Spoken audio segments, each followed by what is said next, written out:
Good afternoon, and thank you for joining SBAM's Small Business Briefing. I'm Sarah Miller, Vice President of Marketing and Strategic Communications. I am joined by Kelli Saunders, SBAM's Vice President of Policy and Engagement. But before we get to her, I want to say thank you to our sponsor, Consumers Credit Union, and welcome one of our new members. This is an elite member, Unique Solutions of Advanced Technologies. They're located in Royal Oak. So welcome to Sridhar Kaluva and the team at Unique Solutions. Consumers Credit Union is celebrating small businesses with a gathering in Grand Rapids this Wednesday. We're going to share the link in the comments if you're interested in joining them. So Bryan Kelly is otherwise engaged today. So we do have Kelli Saunders back as our co-host.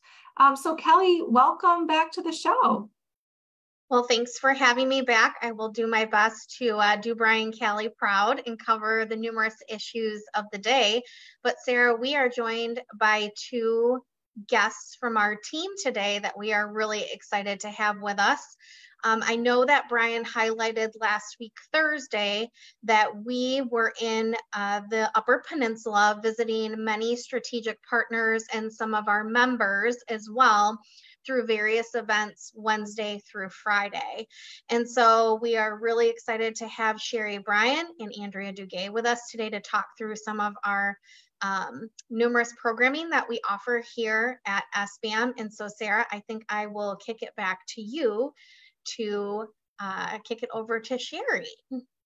Yes, thanks. I followed along on your UP trip through photos and commentary, and it really did sound like quite an experience. And so Sherry Bryan is SBAM's Director of Strategic Partnerships and Certification.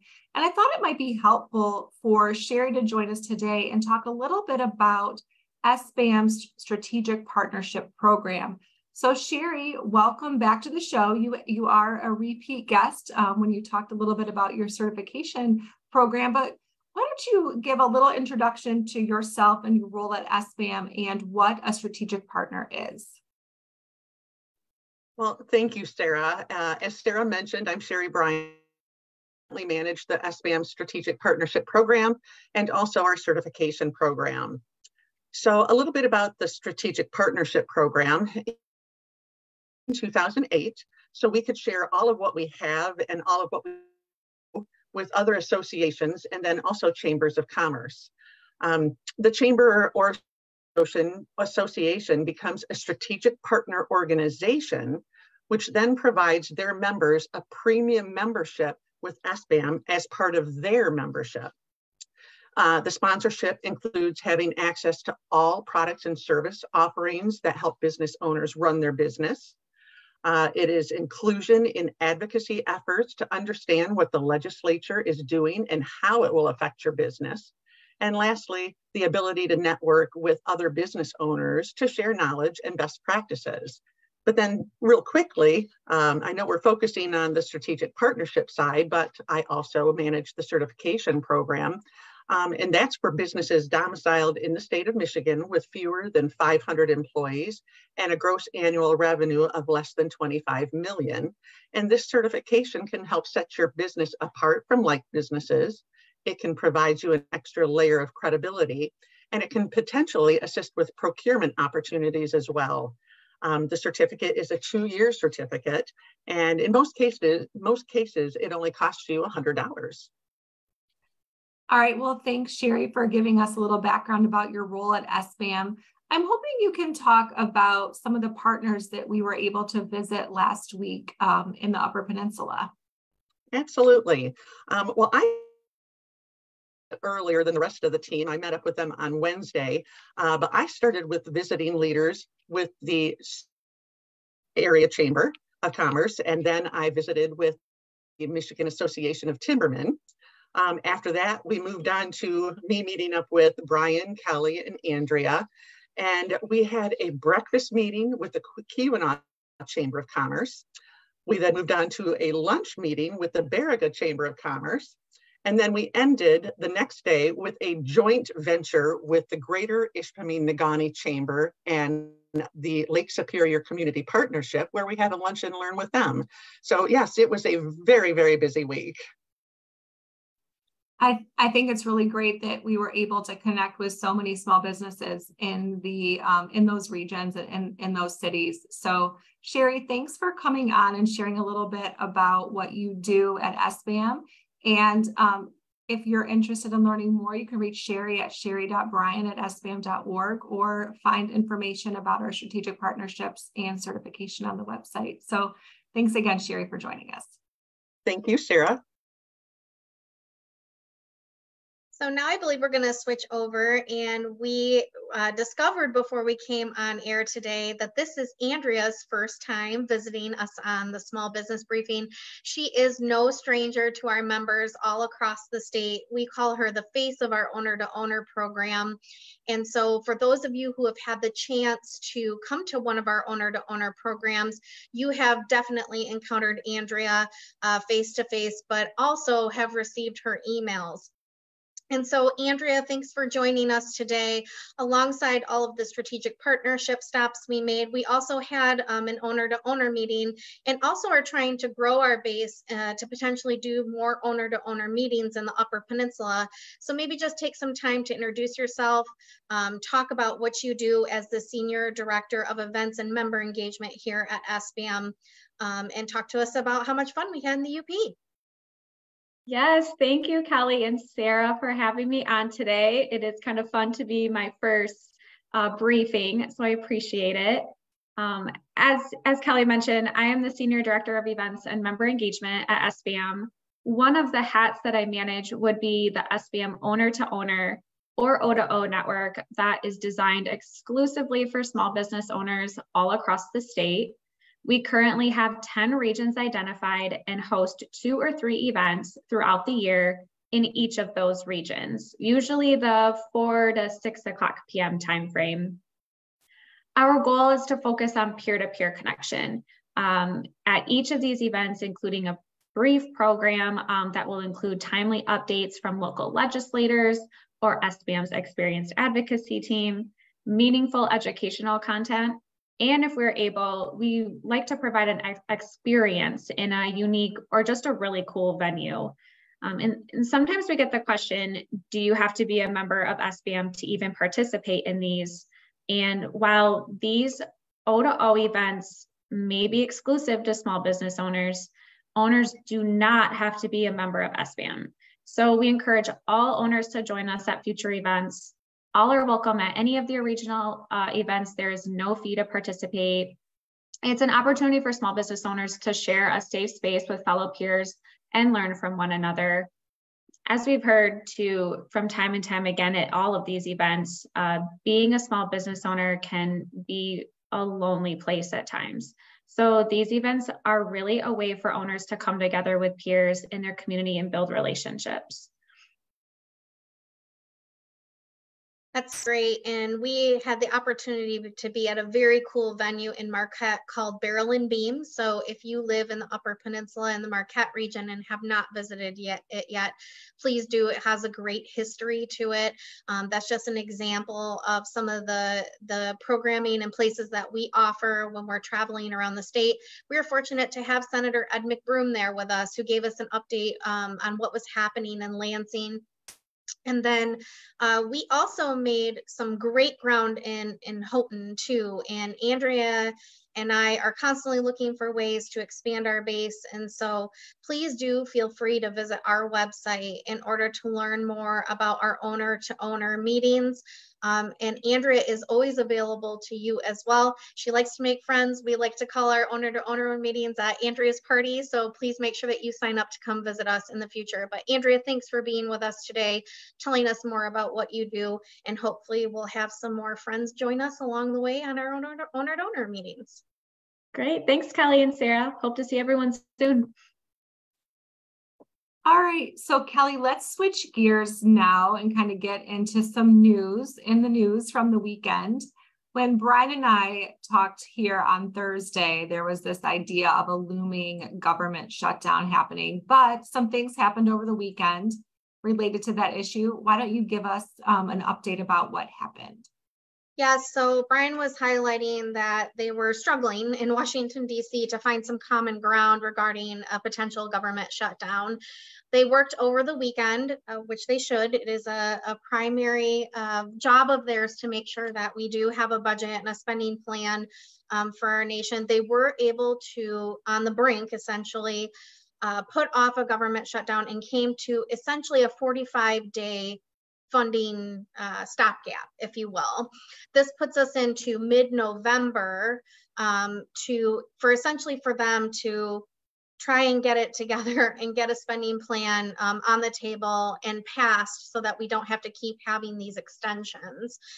And so it was a little bit contentious on both sides. And Speaker McCarthy essentially had to strike a bipartisan plan because he couldn't get all Republicans of his caucus on board to vote for a plan. And so we here at SBAM love a good bipartisan plan. We are intentionally bipartisan here at SBAM.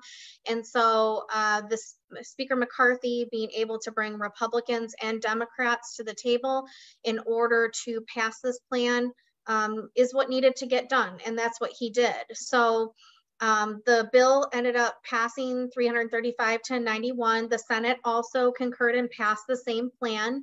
It will be sent to President Biden to be signed so that this 45-day extension can occur. One of the big things that a majority of people wanted to see was disaster relief provided in this bill, specifically as it relates to what we saw happen in Hawaii. And so that was met as a common ground factor. But we did see Republicans break off of this bill to be passed because they did not agree with the direction. And so while this definitely does provide the ability for the federal government to keep moving forward, to stay open, to make sure our military is paid, etc., we hope that in 45 days, we're not coming across the same scenario with a looming government shutdown, and that they can really find that common ground to get a package passed that takes us well into next year. And you mentioned Speaker McCarthy, and there was some drama in the House, as you alluded to, in getting this passed. So is his leadership position now in jeopardy? Well, that's a good question. And if you recall, earlier in the year, Speaker McCarthy had a very difficult path securing his speakership in the first place. Normally you'll see a little bit of back and forth, specifically along party lines, getting a speaker in place. And it often is voted kind of along party lines. But usually that negotiation is taken place off of the floor and then comes to a vote, even if there's a long duration of time. It's not so public facing. Speaker McCarthy had to go through 15 rounds of voting before he secured his speakership, which is incredibly abnormal. And so now we come to this place where I'll say there's more of a purist base in the Republican Party that wanted certain benchmarks met. And when he was running for speaker, he did promise a few things along those lines. They saw this as a potential betrayal, that he would cross party lines and get Democrats to vote for this spending plan instead of working with them. And so Congressman Matt Gaetz has said that he will seek to oust Speaker McCarthy in his leadership role over this budget deal. It is, it can be kind of a sideshow that's unnecessary when we're talking about a 45-day stopgap in a federal government shutdown. And so we'll really hope to see that maybe those feelings are put aside to come to a bigger deal on where the spending can line up for all those involved. Another interesting part that came across specifically here in Michigan is there was a Democrat Congresswoman from West Michigan, Hillary Scholten, that said she would be willing to help essentially save Speaker McCarthy if certain concessions were made for the Democrats. And so as we see all this play out, does Speaker McCarthy make some concessions to save his speakership by working with Democrats in a bipartisan fashion to bring people together? Or does he try to work with his party in order to bring them back to the table and move forward? And so again, while we should be focusing on producing a budget that keeps our country afloat and on the right path, will this be a distraction on getting that work done? So to be continued. All right, well, thanks for the update there. I know a lot of people were watching it very closely as it played out during the day and into the evening on Saturday. So let's talk about a political race. It's associated with what's happening in DC, but it does hit close to home here. It's this 7th congressional district. It's my district. So what's happening in the race? Yes, so currently that district is held by Alyssa Slotkin, who is running for Senate. And a couple months ago, we saw her highly encouraging Curtis Hertel to run for that seat. He was a senator in the last legislature and just recently served as Governor Gretchen Whitmer's legislative director. So very well known in this area, has grown up in the government political system. His dad served as well, and his brother is currently serving in the Michigan Senate.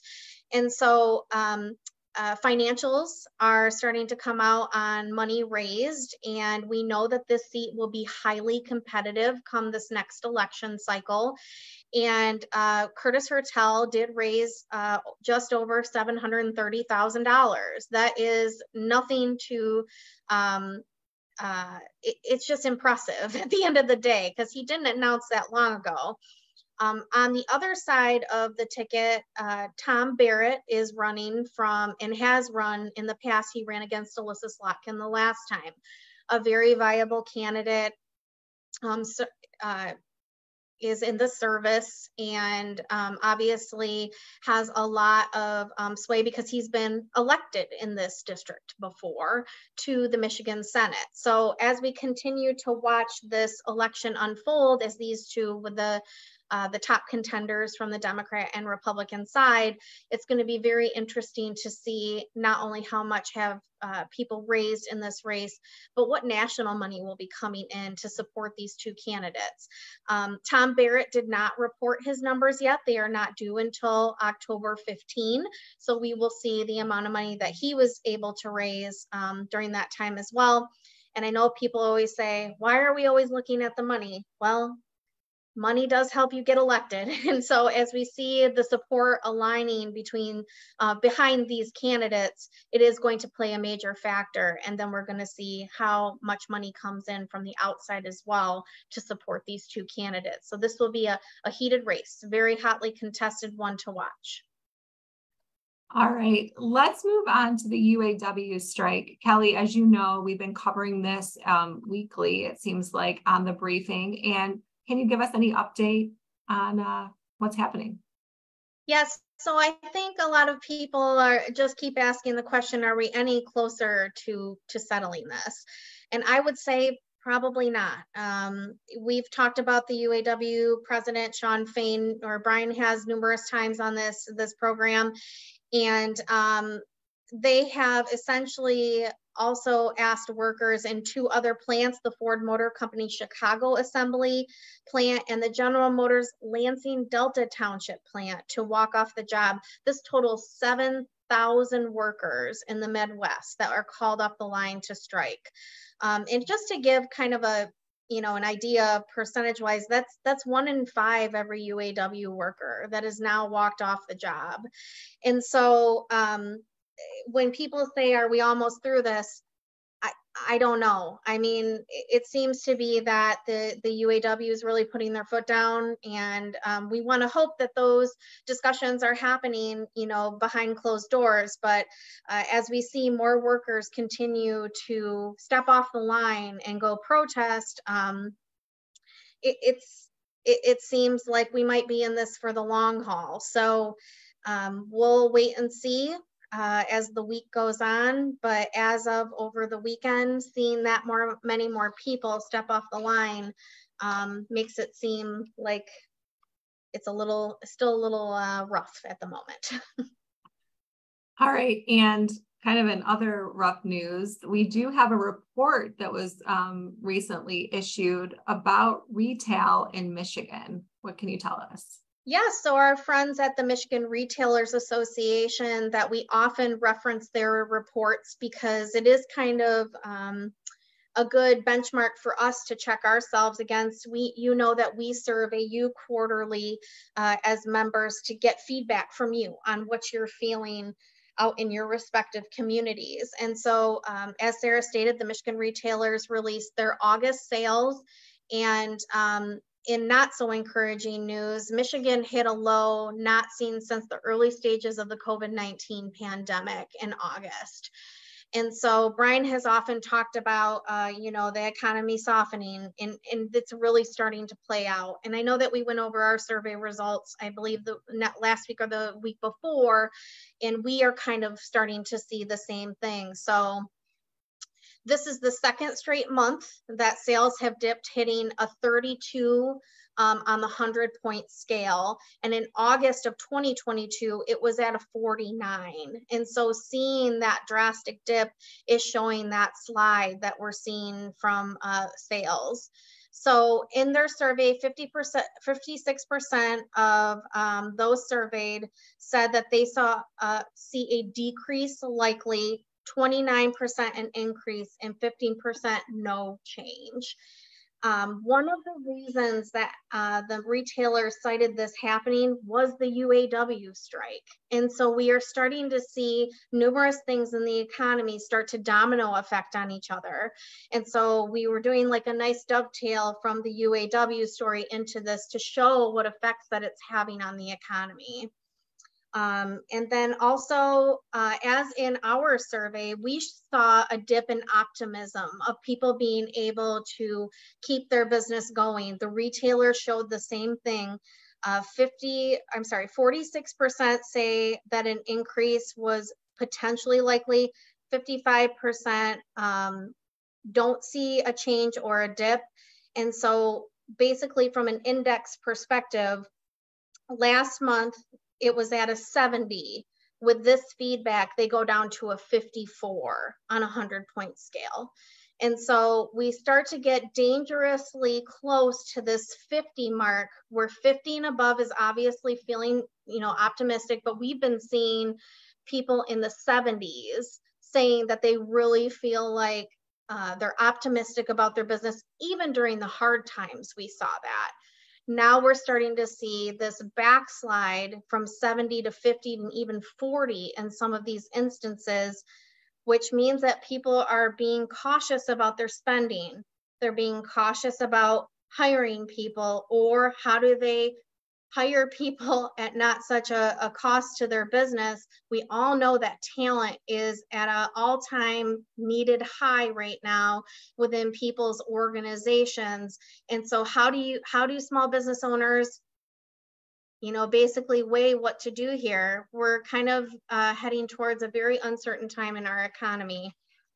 But one thing's for certain, we here at SBAM will make sure that we're doing our best in Lansing to advocate for you in the regulatory and the legislative spaces to make sure that you have a good playing field in order to continue to support our local economies all throughout Michigan. So I hate to be such a downer, but also I'm letting you know that with the survey results that we got back here at SBAM, seeing it show up with the retailers as well tells us that we're not the only ones feeling it. People are feeling it across the board. And what can we do moving forward in order to make the economy stronger here in Michigan, not only in Lansing, but across the landscape in totality? No, well said, Kelli. And for everything we celebrate on here, we do have to be the bearer of some stark news sometimes as well. And I know when we did review our survey results and we looked at that optimism line, it dropped significantly from where we were in the spring. So it's certainly something that we're keeping a close eye on as we measure our, the pulse of our membership going forward. So I'm pretty sure Bryan will have a full Data Monday report for us next week, and we'll dive into some of these numbers in a little more detail. Before we say goodbye, I do want to let people know that we have a webinar coming up on October 18th. It's Smart Marketing on a Budget. So again, if we're kind of looking at how we manage those budget dollars, this might be a great one to tune into, and it is free. So you can learn more at sbam.org/events. So thank you, Kelli, for joining us and filling in for Bryan. Thank you to Andrea and Sherry as well for sharing more about what you do for our members. I hope everyone has a great week, and we'll see you back here on Thursday.